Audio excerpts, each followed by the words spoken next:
Somewhere right now, a processor that costs someone $400 is running 20 degrees hotter than it should be, not because it is broken, not because it is defective, because the person who set it up made a mistake in the first 10 minutes of the build that has been compounding silently every single day since. The CPU is thermal throttling during the moments it should be running at full speed. The person using it thinks their PC is just how it is. They have no idea that the hardware they paid for is being slowly damaged, that its lifespan is being shortened every hour it runs, and that the fix would have taken 30 seconds and cost exactly nothing if someone had told them about it on day one. Nobody told them. Not the PC building video they followed.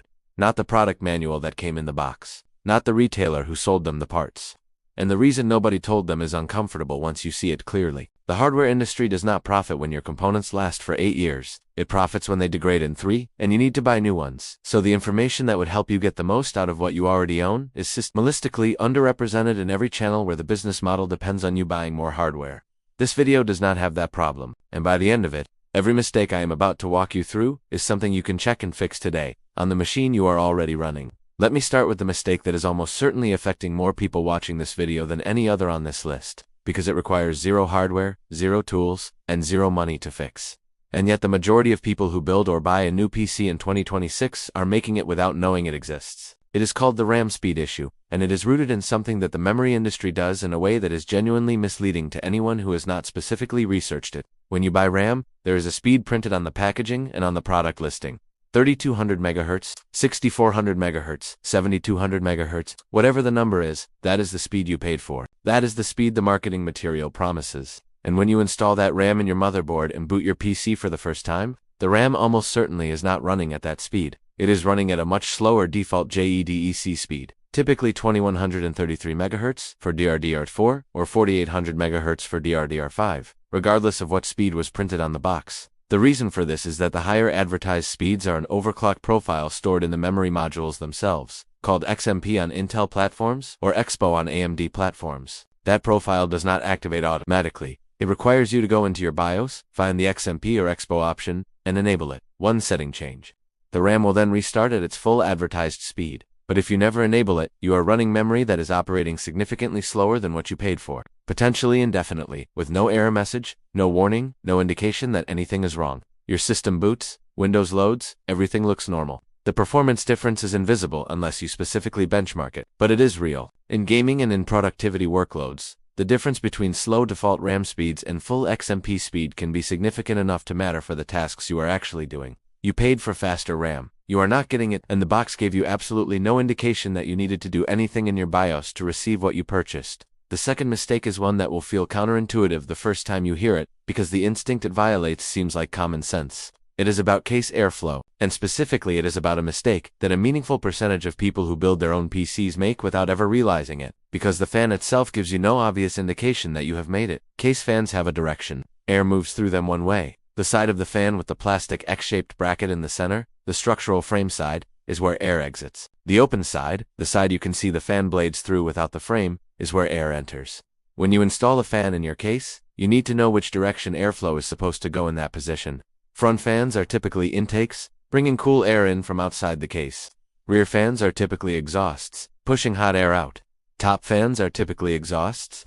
This creates a directed flow where cool air enters at the front, passes over your components picking up heat, and exits at the rear and top. The mistake people make is installing fans with the wrong orientation, most commonly installing intake fans backwards, so they are actually trying to push air out through a panel that is bringing air in, or installing exhaust fans backwards so they are fighting the intended flow direction. The result is a case where the fans are running, the noise is there, everything looks like it is cooling the system, but the actual airflow is disrupted or reversed. Temperatures run higher than they should. The CPU and GPU thermal throttle under load. Components age faster than their rated specifications account for, and the person sitting at the PC has no idea because the fans are spinning and the system is not shutting down from overheating. It is just running hotter than it should be, every single day, degrading hardware at an accelerated rate that is completely invisible without a temperature monitoring application. The fix takes 2 minutes. Download HW Monitor or MSI Afterburner. Run a demanding game or benchmark for 15 minutes. Check your CPU temperature under full load. If it is exceeding 85 degrees Celsius on a modern processor, your cooling setup has a problem.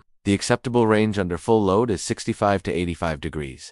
Above that, thermal throttling begins, and hardware lifespan shortens. If your temperatures are high, check your fan orientations before you buy anything new, because the fix might cost you nothing except the time to open the case and flip a fan. The third mistake is the one that hardware enthusiasts know about and that almost everyone else is completely unaware of. And it is the one with the most direct physical consequence for your components over time. It is the power supply unit sizing problem, and the way it damages your hardware is not dramatic or obvious. It is gradual, invisible, and almost impossible to diagnose without specific testing equipment.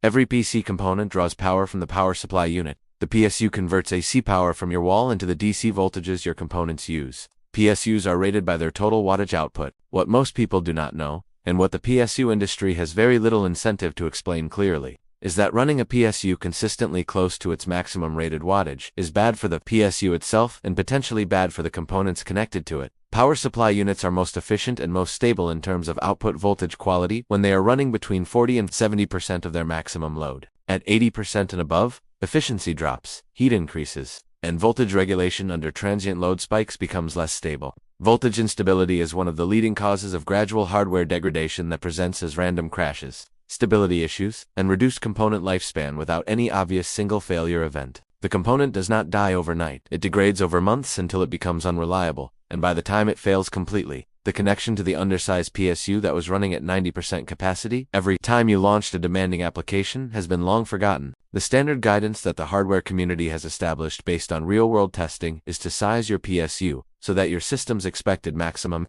power draw occupies no more than 70% of the PSU's rated capacity. If your CPU and GPU together can draw 500 watts under full load, you want a PSU rated for at least 715 watts. Not a 500-watt unit running at full capacity every time you do anything demanding. The PSU wattage calculators available from major hardware manufacturers are free online tools that let you enter your specific components and receive a recommended PSU wattage. Using one of those calculators and then buying a PSU with appropriate headroom above the calculated number is one of the highest value decisions you can make for your hardware's long-term reliability. And for anyone running a modern high-end GPU in 2026, the additional consideration is that new RTX cards are designed for the ATX 3.1 power standard, and using older PSUs with adapters for the 12-volt high-power connector introduces a specific risk of connector overheating and melting that has been documented across multiple system builder reports. If your GPU uses a 12-volt high-power connector and your PSU is not a TX 3.1 native, that cable deserves immediate inspection.